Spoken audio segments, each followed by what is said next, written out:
Sebenarnya isu Pati itu atau sikap yang ditujukan oleh Bupati itu salah satu level masalah saja sebenarnya.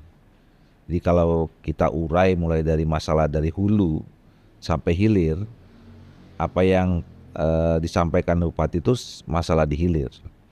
Nah, saya mau jelaskan dulu sebetulnya asal muasal kenapa misalnya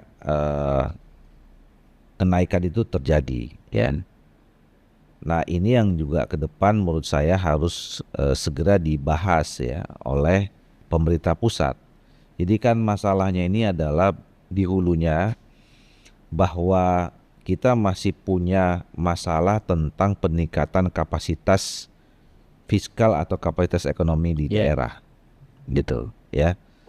Jadi hampir 80% seluruh daerah di Indonesia ini itu APBD-nya sangat tergantung dari dana transfer pusat, baik DAU, DAK, DBH, gitu ya.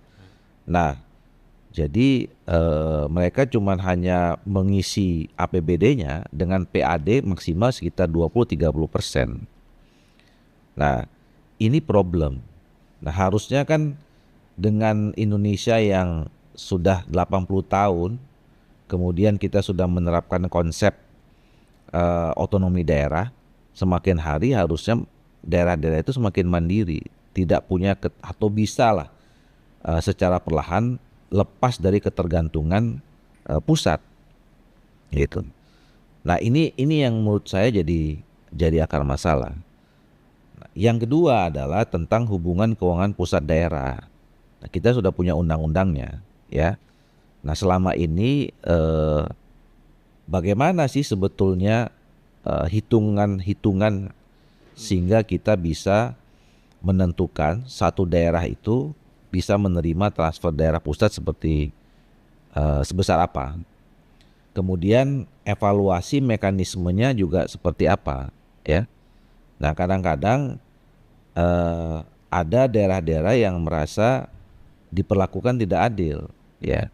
Misalnya apakah kita bisa menentukan seberapa atau daerah mana yang naik dana transfer pusatnya tahun depan, ya?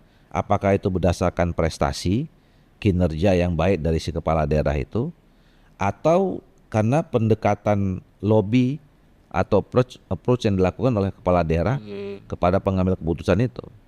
Inilah yang menyebabkan kenapa banyak cerita, banyak rumor yang mengatakan bahwa kepala daerah itu lebih banyak beredar di Jakarta dibandingkan tinggal di daerahnya. Karena mereka lobby supaya bagaimana setiap tahun terjadi peningkatan dana transfer pusat itu. Dan ini juga yang kemudian menyebabkan banyak kepala daerah itu terjebak masalah hukum akhirnya. Karena kemudian disepakati berdasarkan lobby-lobby, ketika pada implementasinya terjadi katakanlah tidak sepakat atau ada one prestasi. Nah, kemudian ribut. Nah, karena ribut tercium aparat penegak hukum, ya jadi masalah hukum. Makanya kan banyak daerah kepala-kepala yang terjebak masalah dengan soal-soal dana transfer daerah itu, gitu. Itu dua level, dua penyebab di hulu.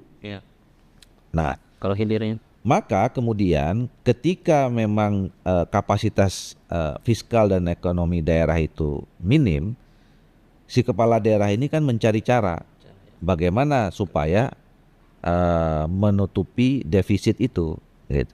Nah, level yang ketiga, kita berharap sebenarnya kepala-kepala daerah ini adalah kepala daerah yang punya kreativitas dan inovasi, ya. Dia nggak harusnya si kepala daerah ini kalau mau jadi kepala daerah itu mikir dulu, dia harus paham dulu, oh nih daerah ini masalah fiskalnya sekian, maka kemudian saya kalau jadi kepala daerah maka saya punya konsep ini. Dan sebenarnya itu juga sudah disampaikan kan pada janji-janji kampanyenya itu. Coba cek, ada nggak kepala daerah waktu kampanyenya mengatakan nanti saya akan naikkan pajak 250%? Pasti nggak ada. Pasti yang ada adalah kalau saya jadi bupati, saya wali kota, saya gubernur, saya akan hapuskan semua pajak. Ya. Kan gitu. Nah, janji kampanye itu kan harus dilaksanakan dan dia harus tahu caranya gimana menghapuskan pajak itu. Nah, problemnya mungkin ada beberapa kepala daerah kita yang memang akhirnya merasa pusing sendiri, ya, kemampuan untuk menciptakan sumber-sumber ekonomi baru untuk menutupi defisit itu nggak ketemu. Nah, akhirnya dia bebalin ke rakyat. Nah, ini problem nih. Nah, ini yang terjadi hampir semua daerah, Pati, Jombang, Bone, terus kemudian apa tadi mana lagi, Cirebon gitu ya. Bahkan ada yang 1000% gitu ya. Betul. Nah, jadi mereka akhirnya buat itu saja. Nah, ditambah lagi misalnya kemarin mereka merasa sangat kena dampak terhadap kebijakan efisiensi. Walaupun sebetulnya belum tentu kebijakan efisiensi itu berdampak langsung, karena kan pemerintah pusat memberikan catatan efisiensi itu tidak boleh kemudian mengganggu program-program yang pro rakyat. Ya. Gitu ya. Nah, jadi ketika misalnya kepala daerah itu mau ambil jalan pintas, nah ini yang nggak boleh sebenarnya.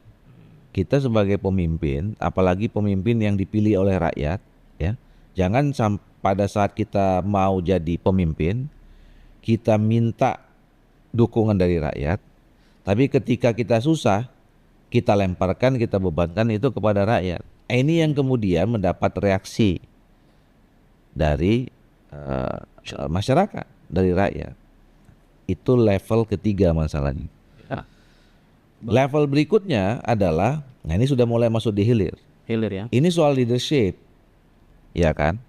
Saya yakin banyak juga itu kepala-kepala daerah yang juga menerapkan pajak, tapi nggak bermasalah. Ya. Karena apa? Karena mereka tahu cara mengambil keputusan itu.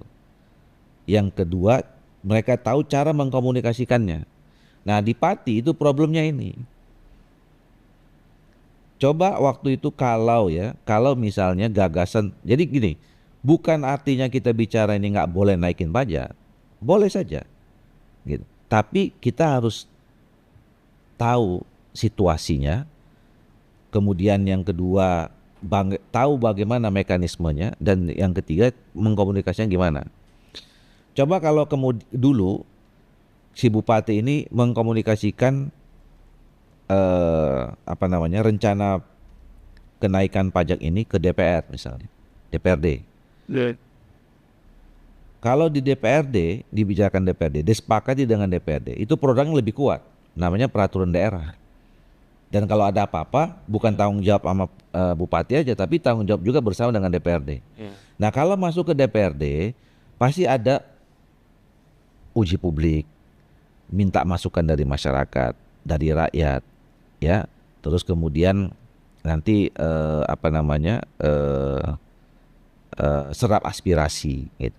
Nah, itu udah ketahuan tuh nanti. Kalau ada rakyat yang nolak, jadi anggota DPR ini kalau diajak bicara, dia pasti tanya dulu tuh konstituennya minimal. Nah, kalau ada penolakan, ya sudah ditinjau ulang. Iya. Gitu loh. Nah, ini kan enggak, dia langsung putusin naik 250%. Nah, nah, yang di terakhir, yang di ujung masalahnya, udah ada reaksi, dia tantangin. Ya, itu. Iya kan? Malah dia bilang, ya jangan 5.000, 50.000 aja coy, nggak ada silakan aja, saya ladenin. Datang 100.000 ditimpukin, baru pusing. Nah, ya pertama kalau naikin pajak itu nggak kreatif. Ya semua orang juga bisa kalau naikin pajak terus membebani kepada orang gitu. Yang dibutuhkan kreativitas itu adalah dia punya kemampuan nggak menciptakan sumber daya ekonomi baru untuk menambah kekuatan fiskal daerah itu, ya. Nah, ada yang sebutnya misalnya retribusi. Walaupun retribusi itu kan sebetulnya juga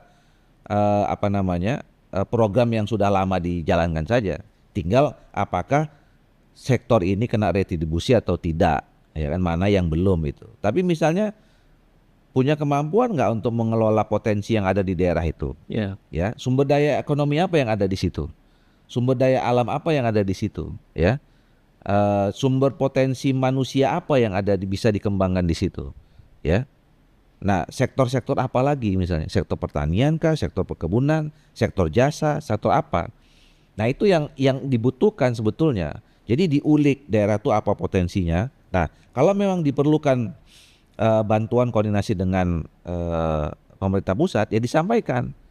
Misalnya pertama kali dengan Kementerian Dalam Negeri sebagai pembina daerah gitu ya. Pembina kepala daerah atau kementerian teknis-teknis yang lain. Ya kan tinggal datang aja. Cari aksesnya segala macam gitu. Nah itu yang disebut sebetulnya kreativitas dan inovasi. Nah, itu akan makin diperlukan tahun depan. Karena dalam APBN yang sekarang, RAPBN yang sekarang itu diturunin 24,7%. Dari 900-an sekian triliun jadi 650-an sekian triliun. Nah, artinya kondisi fiskal daerah itu makin sempit lagi nanti nih. Yang tadinya mereka sangat tergantung dengan pusat, ya kan? Ya, jumlahnya sekian, sekarang ketergantungan itu semakin dipersempit. Ya. Nah, saya paham alasan pemerintah pusat. Satu memang karena kondisi fiskal kita nggak lapang-lapang sekali, ya kan. Tapi yang kedua saya kira memang lama-kelamaan harus memang difikirkan itu bagaimana daerah lepas dan bisa mandiri tanpa setiap waktu punya ketergantungan dengan dana dasar pusat. Jadi sebenarnya ini insentif sekali ya, tantangan gitu ya. Kemudian bisa jadi problem ya, tapi sekaligus juga bisa jadi stimulus atau insentif supaya daerah-daerah ini bisa mandiri ke depan gitu. Ya Bang. Jadi memang ke depan ini dibutuhkan. Ini yang kita bicarakan kejadian Pati dan segala macam ini kan dengan APBN yang sekarang. Ya, yang tadi 900-an triliun itu. Nah, coba bayangkan nanti kalau nggak ada perubahan di dalam konsep pemerintahan di daerah itu, ya akan jadi masalah apa lagi tuh kalau dana transfernya udah diturunin. Nah itu makanya, jadi menurut saya ke depan ini pemerintah pusat itu harus segera men-take over masalah ini. Ya, jangan lama-lama. Ya, saya di Komisi 2 udah sampaikan juga kepada pimpinan supaya dalam waktu dekat ini Mendagri diundang, ya kita bahas. Walaupun sebetulnya masa sidang yang lalu kami sudah membicarakan soal dana transfer daerah ini. Nah ini dengan kejadian beberapa daerah ini akan sebetulnya semakin harus memperteguh kita bahwa ini masalah serius yang dibicarakan. Jadi ini nggak boleh dibiarkan lama-lama. Ini makin lama makin menyebar nih kemana-mana. Muncullah nanti itu. Makanya tadi ada nyusupin ini, nyusupin itu. Ya belum lagi masalah peta politik di daerah itu misalnya, ya kan? Peta politik di daerah itu komposisi atau konstelasi dukungan politiknya seperti apa? Ini makin lama makin bisa kemana-mana ini. Makanya cepat diambil alih ya oleh pemerintah pusat. Kita bicarakan bagaimana nih mengatasi masalah ini dalam waktu dekat dan juga jangka menengah dan panjangnya bagaimana nih kita bicara tentang soal peningkatan kapasitas daerah dan soal evaluasi dana transfer daerah itu. Nah itu ya makanya saya katakan kita ini ya pemimpin wakil rakyat gitu ya, yang dipilih oleh rakyat itu juga harus konsisten ya, harus committed ya. Dulu kita mau jadi kepala daerah minta dukungan rakyat ya kan. Walaupun memang prosesnya dapat dukungan dari partai-partai politik, tapi yang menjadikan kita jadi kepala daerah itu kan rakyat yang milih gitu loh. Nah jadi ya jangan kemudian rakyatnya ditinggalkan, nggak ditanya. Karena kan setiap kebijakan itu kan nanti yang kemudian kena berlakunya itu kan rakyatnya, gitu. Nah jadi secara ya juridis Bang, boleh saja misalnya dia dulu merasa bahwa dia didukung oleh sekian partai politik, apalagi misalnya Pak Sudewo itu kan Gerindra kan, mungkin dia merasa bahwa punya akses langsung dengan pemerintah pusat gitu loh.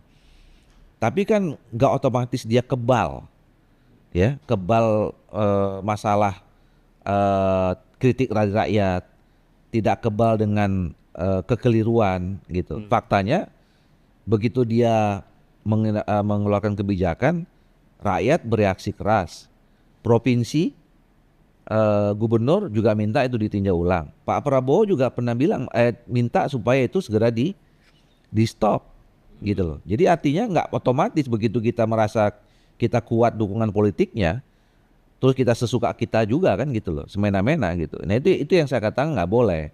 Apalagi kesesuka-sukaan kita itu, kesemena-mena kita itu berdampak langsung ke rakyat gitu. Nah, mekanismenya sudah berjalan memang seperti itu. Jadi artinya DPRD itu kan wakil rakyat, ya.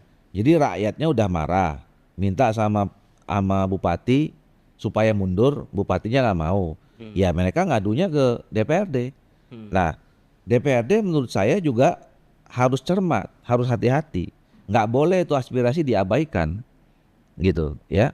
Kalau rakyatnya sudah marah, sudah minta bahwa bupatinya dimakzulkan, ya diproses sesuai dengan mekanisme hukum yang berlaku. Nah, sekarang kan mereka sudah bentuk pansus, tentang pemakzulan itu. Ya,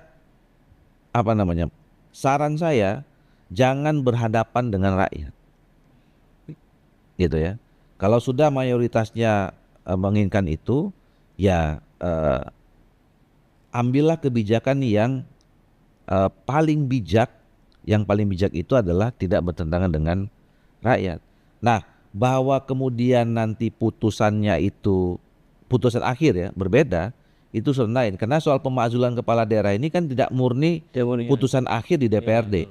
Ya, mereka nanti memutuskan, menjadi rekomendasi, dibawa ke provinsi, bawa ke pemerintah pusat, gitu. Nanti sampai lagi ke Mahkamah Konstitusi dan seterusnya, gitu. Jadi prosesnya panjang. Tapi sebagai anggota DPR yang betul-betul tiap hari dekat di situ, pokoknya saya pesankan jangan ambil keputusan yang bertentangan berhadapan langsung dengan rakyat. Ya pasti kalau asumsi itu sih pasti bisa muncul terjadi saja. Muncul di permukaan isu bahwa nanti ya namanya kan ini kan proses pemakzulan itu kan politik ya. Ya. Memang ada aturan hukumnya, ada mekanisme hukumnya, tapi prosesnya itu proses politik. Nah, proses politik ini kan bisa macam-macam, bisa terjadi negosiasi di situ. Ya kan? Bahkan bisa terjadi transaksi juga. Gitu ya. Nah, itu kan realitas proses politik yang bisa terjadi gitu loh. Nah makanya menurut saya, jadi pesan saya kan tadi kan itu kan kembali keputusan ke teman-teman DPRD ya kan, bisa jadi memang sekarang mereka lagi dalam proses lobby, negosiasi segala macam gitu. Tapi saya ingatkan bernegosiasi juga dengan rakyat. Jadi kalaupun mereka masih menganggap pemakzulan ini sesuatu yang menurut mereka belum tepat, gitu ya. Terus karena memang baru sekian bulan perjalanan pemerintahan, kemudian mungkin mereka ke depan bisa meningkatkan pengawasannya ke bupati, gitu. Sampaikan tuh ke rakyat, yakinkan rakyat bahwa DPR menjamin ya kalaupun tidak terjadi pemakzulan, kami pastikan kebijakan ke depan kami kawal yang pro rakyat. Nah, kalau mereka mampu itu, ya nggak masalah.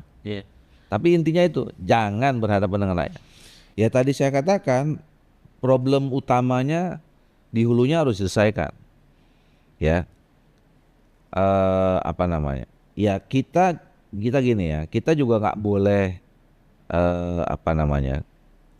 mengambil kesimpulan semua yang diambil oleh kepala daerah ini buruk, jelek. Karena itu dampak saja. Kata tadi itu, ya, kena situasi fiskalnya sempit, pusing kepala karena nggak punya kemampuan untuk menciptakan atau membuat kreasi baru, inovasi baru tentang soal sumber pendapatan ekonomi baru, ya gampang aja ngambil pintas, naikin pajak aja, gitu, ya kan? Nah, itu satu soal. Nah soal yang lain tadi itu ya kalau bicara tentang preventif ya tadi kan saya udah kasih tahu harusnya dia lapor dulu ke DPRD atau tanya dulu sama rakyatnya. Ini kalau saya mau naikkan pajak gimana? Nah, yang berikutnya adalah kalaupun itu diputuskan, itu nggak berlaku buat semua, gitu ya, nggak berlaku buat semua. Ya bisa berjenjang kan masyarakatnya nggak ada bertingkat kan. Ya ada memang yang harus bisa kena pajak 250%, mungkin memang ada. Kan ada juga masyarakat kita yang mempunyai kemampuan keuangan yang cukup. Titanic. Nah, Karena yang repot itu kan kalau misalnya masyarakat umum lagi susah, susah ini. yang di bawah garis kemiskinan apalagi, kemudian kena pajak. Kenapa aja Nah, gitu. itu yang kemudian menimbulkan reaksi Gimana? kan. Iya. Itu tadi saya bilang, makanya segera diambil alih oleh pusat supaya jangan berlalu-lalu di daerah. Ini kena ini jadi virus ini nanti. Ini menyebar ke daerah-daerah mana yang tadinya mungkin dulu udah sepakat naik pajak, sekarang dia bisa jadi kan loh, kemarin kita naik juga ya. Ternyata ya. Ternyata daerah lain protes, kok kita nggak protes. Kalau gitu protes saja kita sekarang, bisa jadi begitu Iya. tuh. Nah, makanya segera diambil dan apa namanya? Ya supaya mengantisipasi kalau ada ya anasir-anasir lain gitu.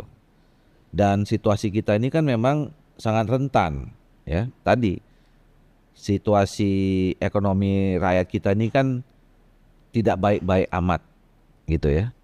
Ya jadi yang namanya orang susah, orang penganggur, orang ini ya dengan isu kayak gini ini gampang gitu loh ya. Jadi apalagi disusupin ada masuk provokator gitu ya. Ya nanti bisa lama kelamaan kalau nggak kita antisipasi memang rawan apa namanya konflik sosial gitu. Ini Ya apa namanya itu tadi eh, jangan cepat-cepat mengambil kebijakan dan kekeh gitu ya, insist gitu kalau kemudian dapat reaksi yang besar dari rakyat gitu. Selama tidak bisa dikomunikasikan, diyakinkan masyarakatnya, rakyatnya, ya pasti mereka akan terus protes itu. Jadi kalau mereka nggak mau kan susah. Makanya harus cari jalan.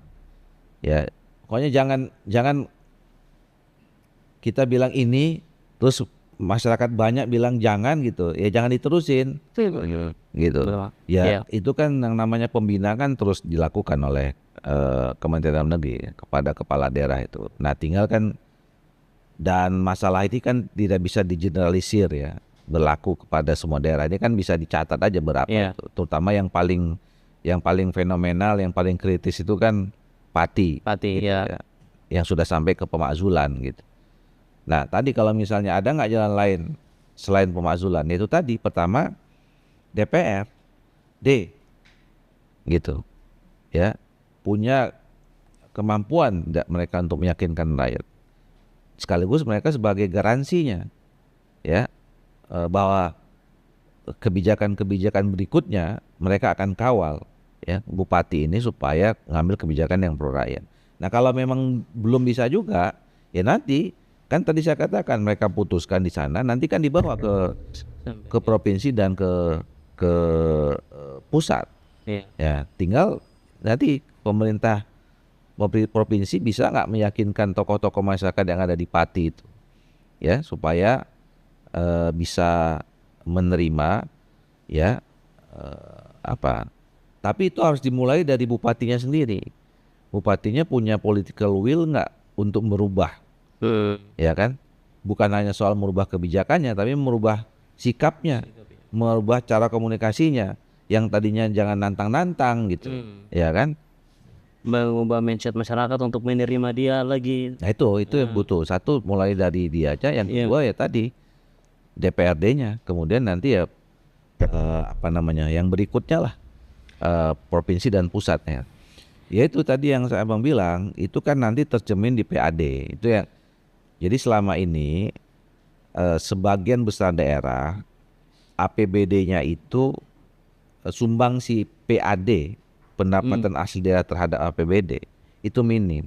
Rata-rata cuma 20-30%. Rata-rata sebagian besar daerah-daerah di Indonesia gitu. Nah, jadi masih sangat kecil. Nah, yang harus difikirkan itu adalah tadi meningkatkan sumber-sumber atau menemukan ya, sumber-sumber potensi ekonomi baru untuk meningkatkan PAD. Sehingga kalau PAD-nya besar, maka ketergantungan dana transfer pusatnya kan juga makin kecil, gitu. Enggak, ya itu kalau pembinaan itu salah satu tugas dari Kementerian Dalam Negeri adalah dia sebagai pembina kepala daerah. Jadi memang dia harus melakukan pembinaan terhadap kepala daerah, apalagi yang sudah ada masalah begini. Ya, saya enggak tahu, tapi saya yakin itu udah pasti dipanggil itu bupati-bupati itu, ya, sama Menteri Dalam Negeri. Nah, kami sebagai Komisi 2 mitranya Menteri Dalam Negeri, yang salah satu fungsinya adalah fungsi pengawasan, ya mengawasi. Makanya kami mau undang besok. Oh, Ya, rencananya saya ngusulkan supaya Komisi 2 segera mengundang Mendagri nah, membahas soal ini. Apa yang sudah langkah-langkahnya sudah diambil oleh Menteri Dalam Negeri, baik untuk mengantisipasi jangka pendek, kasus per kasus baik di Pati dan segala macam, atau dalam jangka menengah dan kedepannya apa konsep yang harus kita rumuskan supaya ini nggak terulang kembali, terutama tadi bagaimana meningkatkan PAD masing-masing daerah. Ya buat pemerintah daerah, terutama kepala daerahnya tadi itu, pertama mereka harus sadar betul ya bahwa mereka itu terpilih kena rakyat, dan mereka juga jadi kepala daerah itu kan untuk apa sih? Kita ngapain jadi bupati? Ya, ini yang pernah saya katakan. Kita mau jadi kepala daerah itu minta dukungan rakyat. Terus sudah jadi kepala daerah, terus kita mau berantem sama rakyat. Terus jadi untuk apa jadi kepala daerah? Untuk apa? Pertanyaannya, ya kan? Jadi jangan membuat sesuatu yang orang jadi bingung. Kamu mau jadi apa jadi kepala daerah terus berhadapan sama rakyat gitu loh. Ya, itu yang harus jadi pertama introspeksi bahwa kita datang ke sana itu untuk membela kepentingan rakyat, untuk memajukan daerah itu supaya daerah itu maju, kemudian berkembang, masyarakatnya sejahtera, adil, merata dan seterusnya. Itu cita-citanya gitu. Nah, yang kedua tadi memang sekarang dan ke depan itu nggak bisa lagi biasa-biasa saja, ya, menjadi kepala daerah atau bapak-bapak ibu yang ada di pemerintah daerah kita itu nggak bisa jadi jalan bisnis as usual gitu loh, biasa-biasa aja segala macam gitu ya. Harus lebih serius ya, harus lebih responsif gitu, harus lebih adaptif gitu, dan tadi kreatif dan inovatif gitu. Nggak bisa iyalah besok dulu kepala daerah yang lama gitu-gitu aja, nggak bisa. Karena dunia ini berkembang, masyarakat tuh berkembang ya. Jangankan kita mulai dari jumlah penduduk aja bertambah. Kalau jumlah penduduk bertambah, berarti kan kebutuhannya bertambah. Nah, sementara sumber daya kita bukan tambah juga, gitu. semakin berkurang. Kan berkurang. Nah, makanya harus dipikirkan gimana caranya ini. Jadi nggak bisa lagi dijalankan dengan sesuatu yang selama ini normal saja. Memang harus ada kecepatan, ya harus ada percepatan, harus ada lompatan-lompatan gitu. Dan itu membutuhkan tadi kreativitas dan inovasi. Terakhir, Pak. Nah, yang ketiga, yang terakhir tadi komunikasi. Kita sebagai orang pemimpin itu kan berada di wilayah politik. Komunikasi politik itu penting. Apalagi komunikasi umum, komunikasi biasa gitu ya. Jadi pahamilah bahasa-bahasa yang dimengerti oleh rakyat ya. Nah, tapi yang baik gitu loh. Kemarin bahasa nantang itu paham betul rakyat itu.